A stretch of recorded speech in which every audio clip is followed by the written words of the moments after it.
for joy. God desires to be known, praised, feared, and enjoyed by all nations. Not just by a few nations, but by all nations.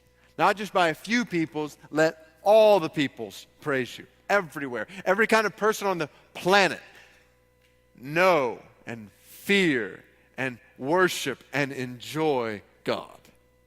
He is worthy of worship, not just from certain kinds of people, but from every kind of people. And that is why God blesses His people, for His praise among all peoples. We've seen this before. It's all over Scripture, cover to cover. Remember the bookends, Genesis chapter 12. God forms His people Israel, says, Abraham, I'm going to bless you as the leader of the people of Israel. I'm going to bless you, and through you all the peoples of the earth will be blessed. You will be a conduit of my blessing to show my glory to all the peoples of the earth. It's promised. All the peoples of the earth will be blessed through you. You get to the end of the Bible, Revelation chapter 7, and all the peoples of the earth, every nation, tribe, tongue, and language, singing praise to God for His salvation. Every tribe, tongue, language, nation, blessed. It's the whole purpose. God is in the business of blessing His people to the end that His glory is made known among all peoples.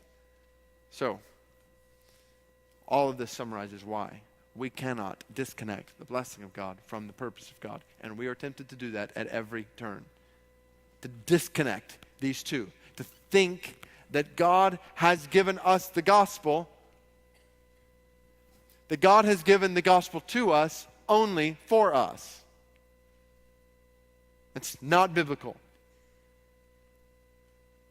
Yes, He's given the gospel to us, for us, but not only for us. He's given the gospel to us for the spread of the gospel, His ways may be known on earth, His salvation, gospel made known among all peoples, all nations, everywhere. That's the purpose of His blessing. So here's where we're tempted to disconnect the two.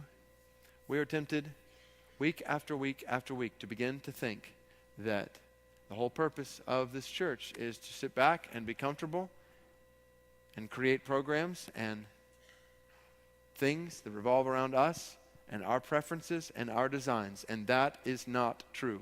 We have been given the gospel, Church at Brook Hills, for the spread of God's glory in all the earth.